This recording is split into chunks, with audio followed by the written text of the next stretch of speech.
In this question, you have to identify the gene whose expression helps to identify transformed cell.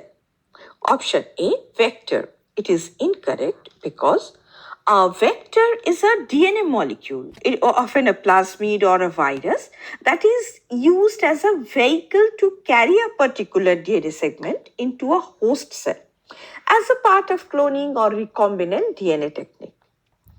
Option B, plasmid. It is also incorrect because it refers to a circular DNA molecule which is used as a vector for gene cloning.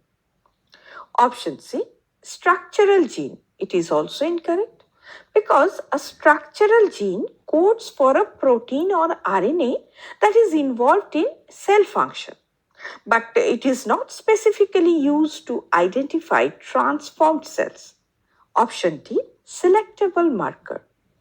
A selectable marker is a gene such as the one that confers antibiotic resistance, that is introduced into a vector, and it helps to identify and select those cells that have successfully incorporated the vector during transformation.